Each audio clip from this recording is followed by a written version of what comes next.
Ladies and gentlemen, the secret word tonight is money. M-O-N-E-Y. Really? You bet your life!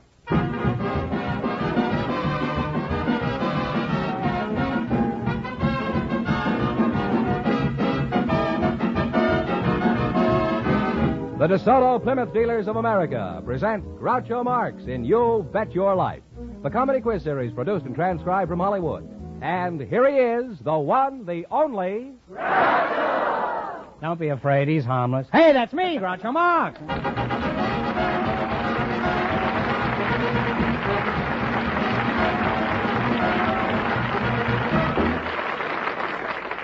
Thank you. Well, here I am again with $1,500 for one of our couples tonight. George Fenneman, who gets first whack at it? We invited some railroad conductors and some longshoremen to the show tonight, and just before we went on the air, our studio audience selected conductor Carl Putt and longshoreman Clarence Blake. Gentlemen, meet Groucho Marx. Welcome, gents, to You Bet Your Life. And if either of you says the DeSoto Plymouth secret word, he wins $100 in cash instantly.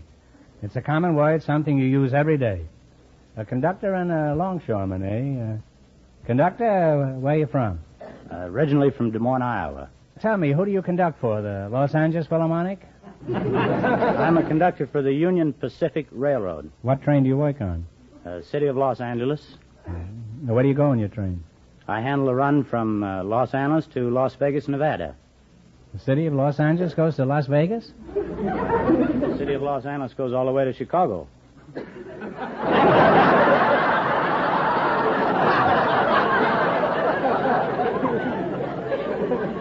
Must leave an awful big hole between Glendale and Long Beach.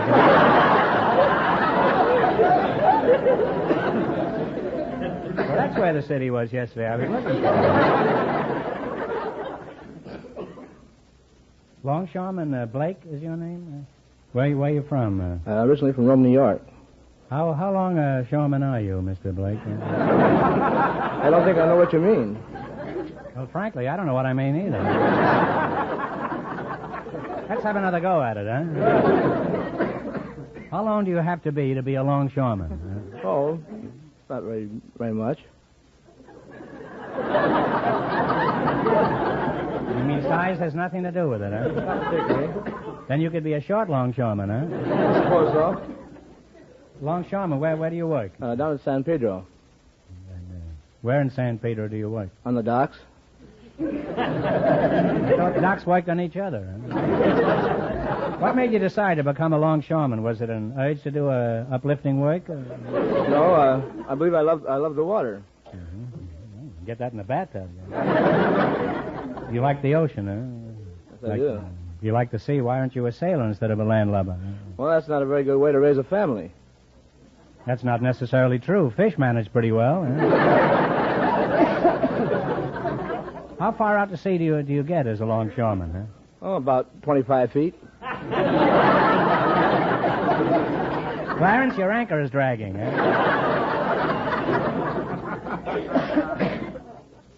Now tell me, Whistle Stop. What are your duties as a conductor? Well, to collect the tickets, see that the space is properly assigned, and to maintain the schedule. Mm-hmm.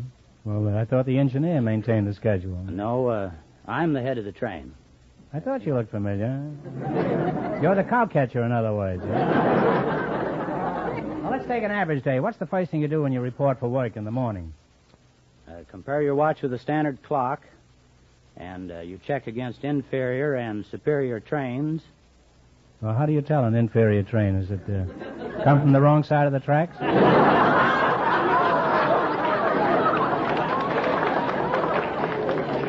What time does your train stop at San Bedou? In which direction? Going along the track. Isn't that the customary direction? Well, I mean, going east or west. It doesn't make any difference. East is east and west is west. And never the train shall meet. Well, tell me, conductor, what was your most unusual experience on your train? Well, perhaps the most unusual was having babies arrive while en route. You had a baby en route? Well, yes, I've had 2 or 3. Well, was it an upper or a lower berth?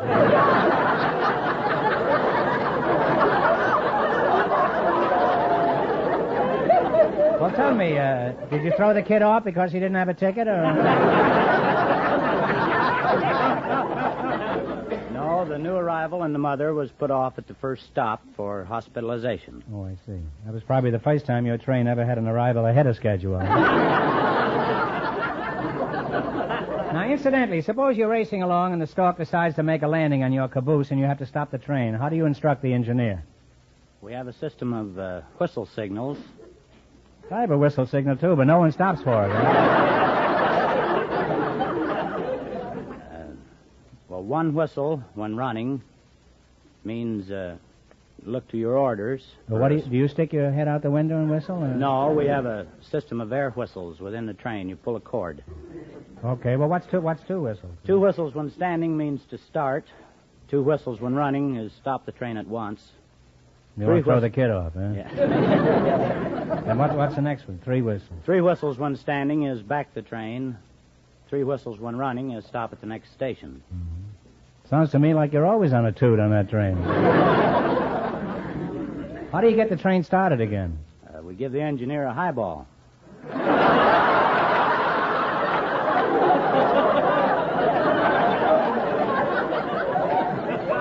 No wonder you're always on a toot, huh? What time does your train stop at San Badu? Yesterday it was 7:21 westbound and 6:21 eastbound. I don't know what it is today. Oh.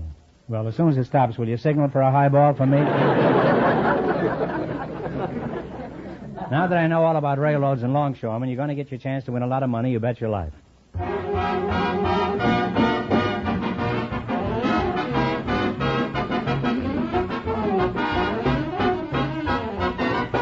Car owners all over the country are familiar with the sign of an authorized DeSoto Plymouth dealer. There are more than 3,000 of these signs from one end of this nation to the other. And each and every one of them is a cordial invitation to you to come in and get acquainted. These dealers are certain that once they have a chance to serve you, you'll come back whenever you need service for your car. The folks at a DeSoto Plymouth dealers will do their utmost to treat you fairly and squarely. That's their creed. It will pay you to give them a chance to show you what good service really means. So drive in next time you see the sign of an authorized DeSoto Plymouth dealer. And remember, all dealers who sell DeSoto also sell Plymouth.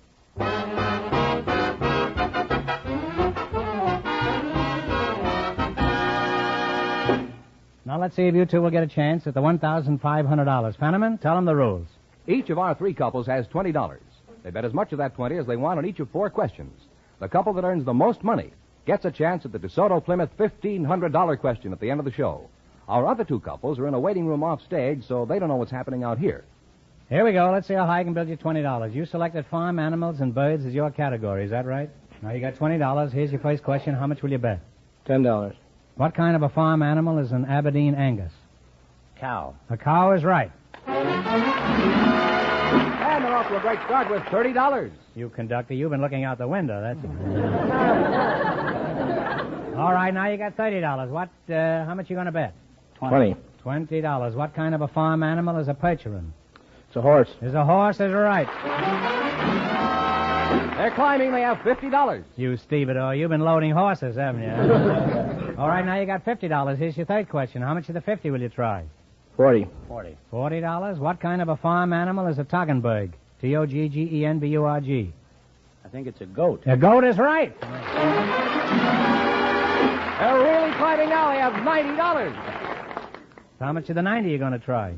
50. 50 is right. $50. What is a pole in China? Pig. Pig. A pig is right. And they wind up with $140.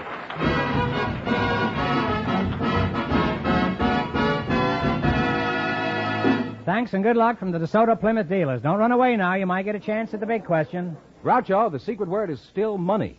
Perhaps the next couple will say it. Just before we went on the air, our studio audience selected a housewife and a gardener, and here they are. Mrs. Sarah Pinola and Mr. Arthur Anders meet Groucho Marx. Welcome, folks, for the DeSoto Plymouth dealers. And if one of you says the secret word while we're talking, he wins $100 in cash. It's a common word, something you use every day. A housewife and a gardener, eh? Mr., what is it, Anders? I presume you're the gentleman who does the gardening. Yes, sir. Are you married?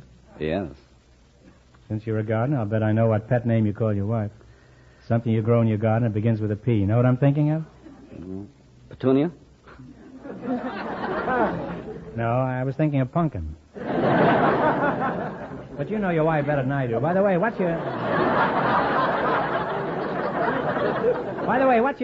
your wife's first name? Peggy. No, I'm afraid I don't know. What's your hometown, Mrs. Pinola? Racine, Wisconsin. Mm-hmm. What sort of work does your husband do? He works for Los Angeles Transit Line, a bus driver. Mm-hmm. How'd you meet him? I met him in a shooting gallery where I was working.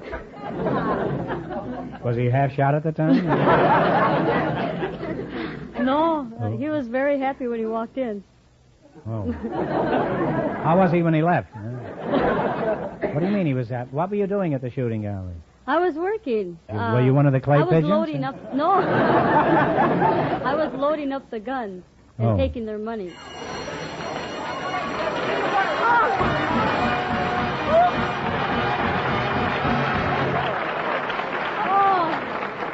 Sarah, you just said money, and that's tonight's secret word, so you just won $100 in cash. Compliments of the DeSoto Plymouth Dealers of America. I bet you think money really grows on trees, huh? Now, what were we discussing before you shook that money tree, huh? How I met my husband. Oh, yes. You were loaded in the gallery. What was your husband doing there? He was taking an evening stroll. And Through a shooting gallery? No, he passed the shooting gallery. Uh-huh. So he saw a girl working there, which was me. And he thought, well, he was going to have some fun. He's pretty shrewd, isn't he, huh? The minute he saw you, he said, that's a girl, huh? You can't fool old man Pinola. He knows his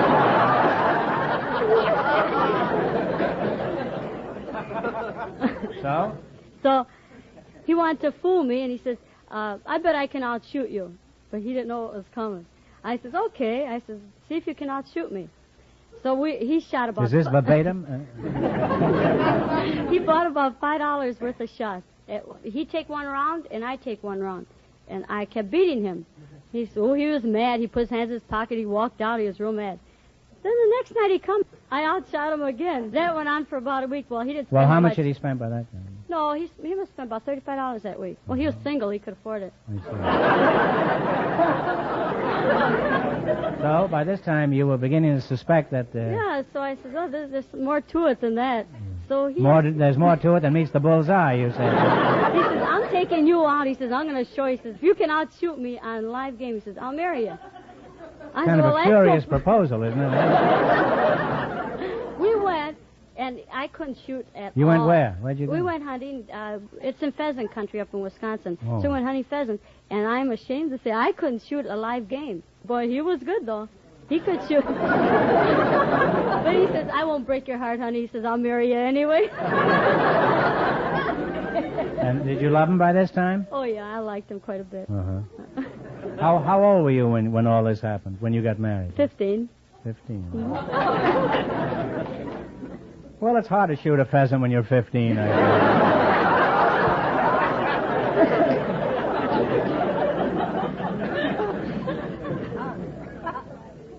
Now tell me, Mr. Anders, you still here, aren't you? Yeah. Thought maybe you'd gone to seed.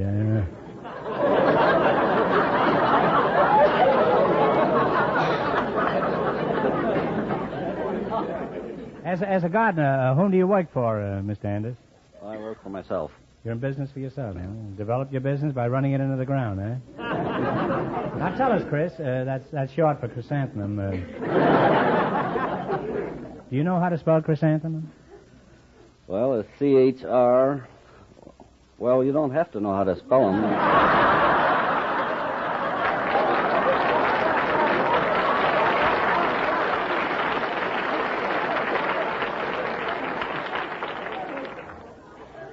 Mr. Anders, I'm aware of that, but where's your factory? On Flower Street? No, I don't have a factory.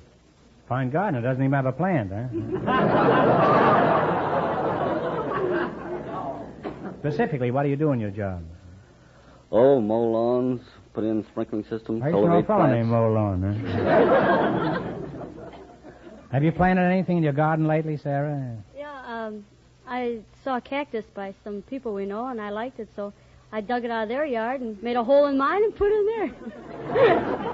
Where were the people? They were home. Well, how did you plant it? You just dig a hole and I stick just it in dug there? a hole and put it in. I said either it grows or it dies. I don't know.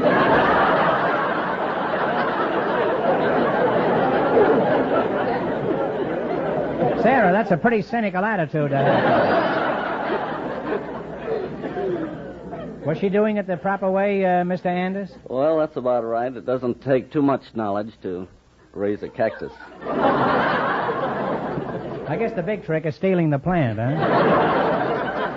Are any flowers blooming this early in the year, Mr. Anders? Well, there's quite a few early bloomers on this thing.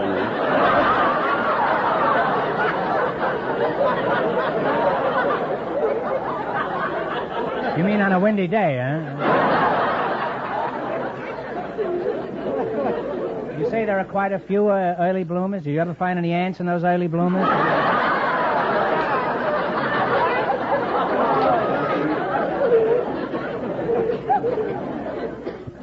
This has all been very educational, Mr. Anders, and you too, Sarah. Now let's see if a gardener and a housewife will get the chance at the DeSoto Plymouth $1,500 question.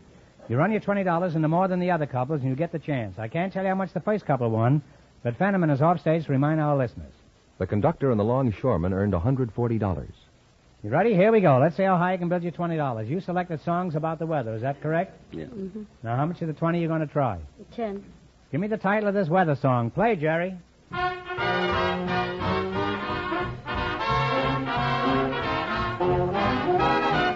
Talk right up now. Let it snow. Let it snow. The lady says let it snow. $30, Groucho. How much of the 30 will you try? 20. What is the name of this song? Okay, Jerry. On April showers. April showers. They're climbing now. They have $50. All right, now you got $50. Here's your third question. How much of the 50 will you bet? 40. $40. Is that all right with you? Here we go. Play it, Jerry. We're having a heat wave. We're having a heat wave. Now they have $90. All right, you've zoomed up to $90. Here's your last chance to beat the other couples. How much of the 90? 80. $80. Give me the title of this song. Play, Jerry. No, stormy weather. Stormy weather is right. And they wind up with $170.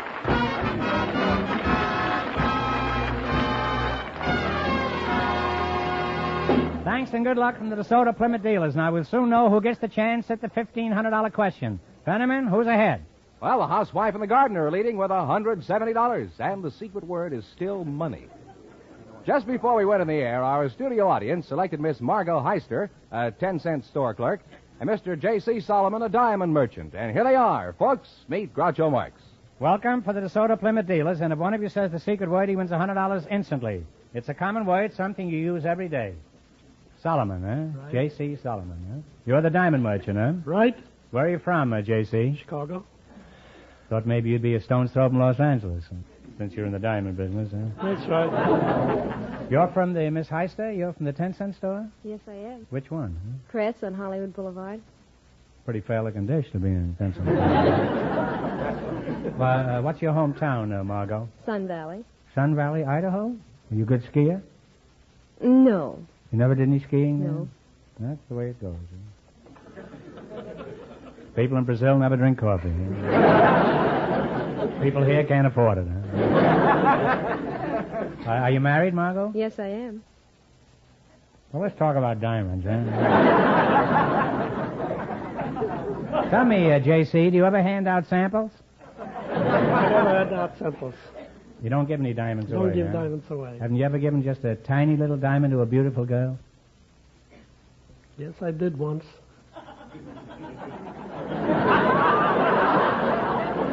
You slippery old dog, you.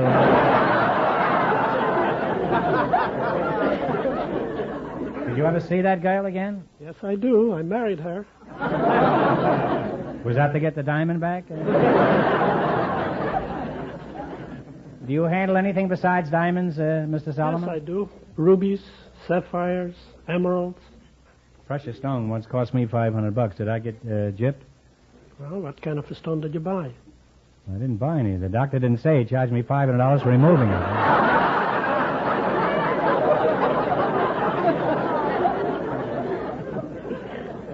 What are the semi-precious stones? Well, they are opals, tourmalines, I thought that's aquamarines. something you found under your house. Aquamarines. What color are opals? Opals are a variety of colors. Every color under the sun is an opal. That isn't true. Opals are only pink. I watched her hanging them on the line only this morning.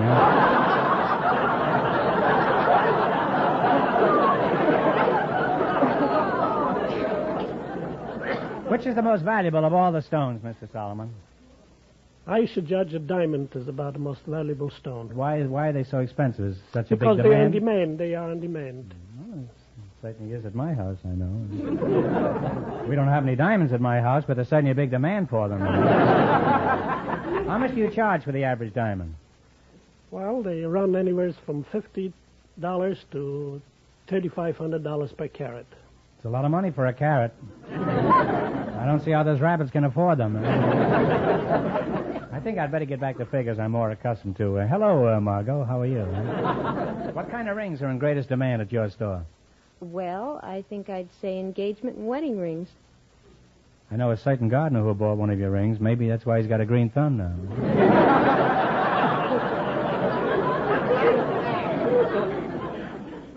Do you sell diamonds and emeralds and rubies in your dime store? Yes, we do. Hundreds of them every day. You do. How much would you charge me for a diamond bracelet? A little one. Various prices. It's according to quality, up to $1. Well, that's very reasonable, Mr. Solomon. How can you have the nerve to charge thousands of dollars for a diamond when Margot here sells them for $1? Well, she sells you pure crystal glass. Do you have any stones that would look good on me?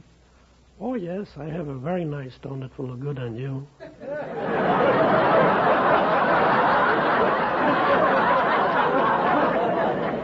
No, I wasn't referring to a tombstone.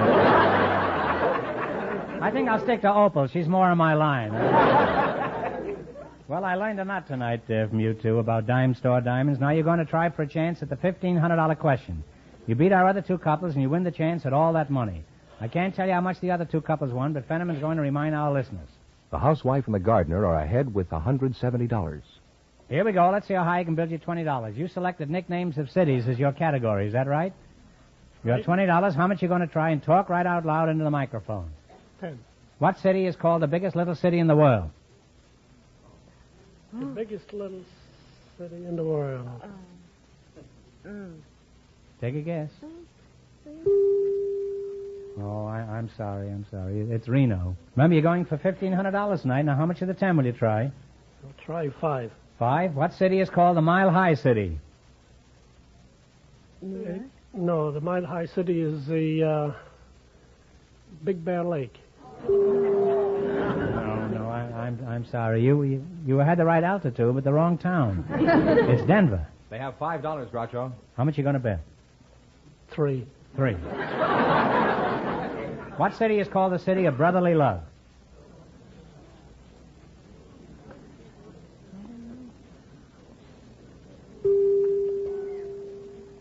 Well, now you're down to $2. It was Philadelphia. Well, might as well. It was Philadelphia. Should have known that from cream cheese. Now you're down to $2. Okay, here's your last chance to beat the other couple. Yeah.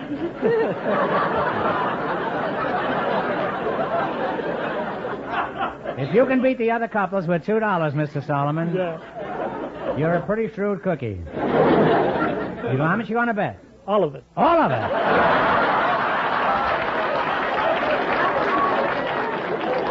Now, let's not go mad here. How about $1.90, Mark? Make it the whole $2. The whole $2? What city is called the Windy City? Chicago! And they wind up with $4. Well, now, wait a minute. I don't want you to crawl away from here with only $4. I'm going to give you one more question. You get it right, and you're going to win $10. Remember, no coaching, please. Are you ready? Okay, now, put your thinking cap on. Who is buried in Grant's tomb? General Grant. Margot got it. But they won $4, and that means the housewife and the gardener get the chance to the DeSoto Plymouth $1,500 question.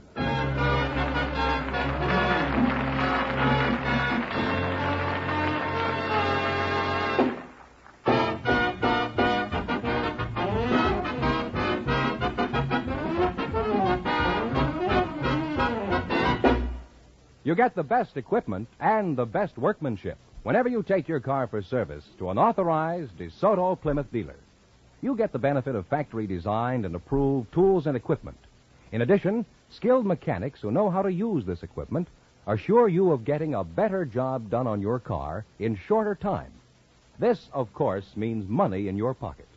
This also means a car that will serve you faithfully and economically mile after mile.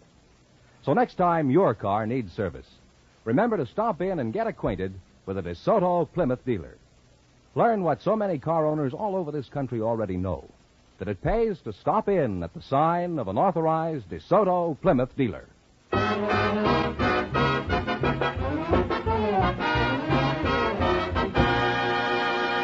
And here is the housewife and the gardener, the winning couple, all ready for the DeSoto Plymouth $1,500 question, Groucho. All right, you ready, Sarah? Yeah. Got your gun ready? Here we go for $1,500. Ready? I'll give you 15 seconds to decide on a single answer between you, so think carefully and please, no help in the audience. The Earl of Beaconsfield was Prime Minister of England in the 60s, and under his statesmanship, Britain grew to her greatest glory. What was the name of the Earl of Beaconsfield?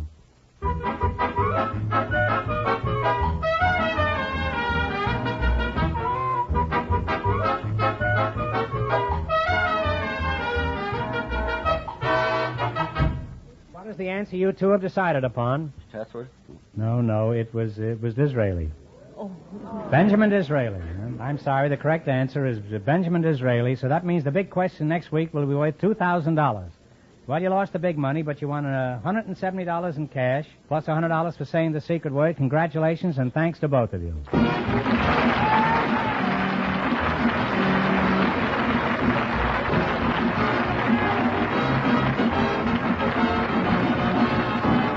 You Bet Your Life is a John Goodell production, transcribed from Hollywood, directed by Robert Dwan and Bernie Smith, music by Jerry Fielding. Be sure to tune in again next Wednesday night at this time for the Groucho Marx Show, You Bet Your Life, presented by the more than 3,000 DeSoto Plymouth dealers of America. And remember, all dealers who sell DeSoto also sell Plymouth, two great cars, both products of the Chrysler Corporation. And don't forget, next week the big question will be worth $2,000. Folks, be sure to see the article about Groucho and You Bet Your Life in the current issue of Look magazine.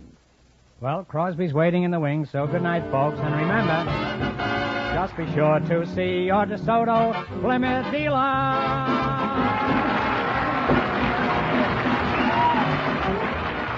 Folks, here's a tip from the National Safety Council. Good drivers don't brag about their ability to get out of tight spots. They stay out of them. This is George Fenneman, signing off for the more than 3,000 DeSoto Plymouth dealers from coast to coast.